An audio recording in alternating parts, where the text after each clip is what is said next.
Nermala Kenyam Bia Kamal ka Nuer online TV channel ka jan gwasame de nere yene dial konti lin karo en gwasame en ko nel podje en walle shanka jandang jokkude kel ka fayde ci ron kina dang raw de jandang raw de ci bana leer me bana jelin kel leer ban lin gwasame ron mishalat ka kui kume SSPDF re ko re ci tok me shane de jan ngwan wi de bakkel waka jande shaka nakten ajandan bu kon lin gwasame name breaking news mugoro dera ander jeling bana jome banje chuling kel kata dan de kon lingaja no gwasame no ramgui kona me kaniri kontin la yes SSPDF no chala do ne jang chala no gorken o bike SSPDF bikan yuan match kol warap ngai konol warap no la wejane no ko la jang tan kontin la haliken chala do kan bi ka jang tin la ji SSPDF kan ka yuan Michael Fangak no kan jang to ka jang ne shal ke ton ji ton East County chala do karial ka rodi ne ka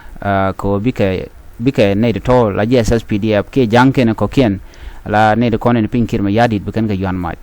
roje me be ka kor ke me chane ti shop ke janwan bakal awaka jandi shaka nak re which ka ton East County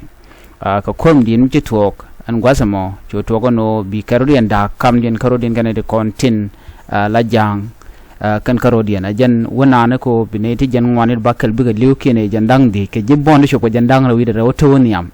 ka jodan shalat an tam kaman ci ke report ne shanu kan jang karodian ko tegare ko rintam right corner wate ga jang to war ka jang den ko ken especially ne de kontin la shimane kirmi yadit ngai konu da danan mchala magog de oja men la kwar ke governor dun warap wajen ramkel mi let tijegba ka ta jana karodian lo da ga janken karodian ci janken to right corner wa shikan de niken ka use lo na kan jang dan koken ajen mukuna ko lo wona kan jan ngwane bakala woga jandi ka tonyi skanti entama ko kortug dole kaka kashi de nyoren matin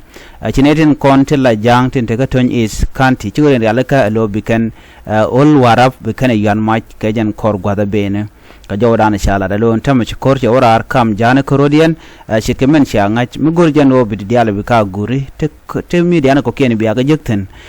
shitke I radio shitke radio tamazuch kana te kokien kan titi kan wada kon la kan information kan ga wialeten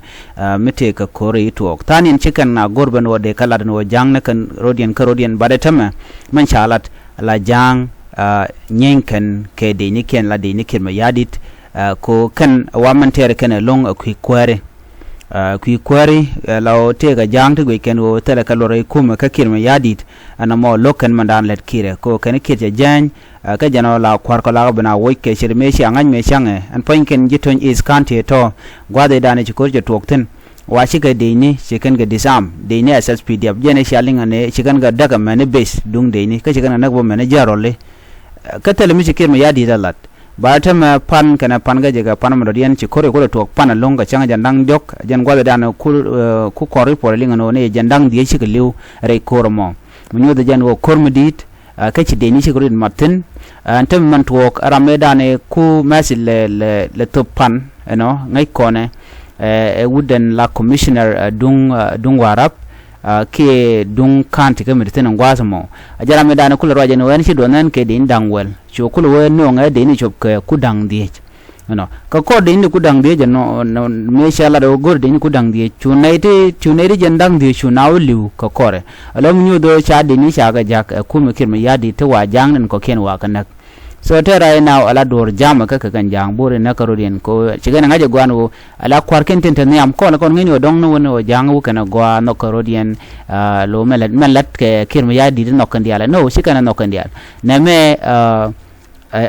mi tagatar dien mi sha nok bo jang ko ken mandana lat ke kim yadi ko gat jan ko ken ko kale use so na ma jan dana le rode entama shi gada to shi ka kore gana gorno bi kana lat ka bi nyin garu dien kan jang so wak to preparation ko bi kan de ni SSPDF bi kan ga yan match re we ko warap jan do dana go de nyoya kel ka kora be nyono mu da dien mi te mi chor lat bi atama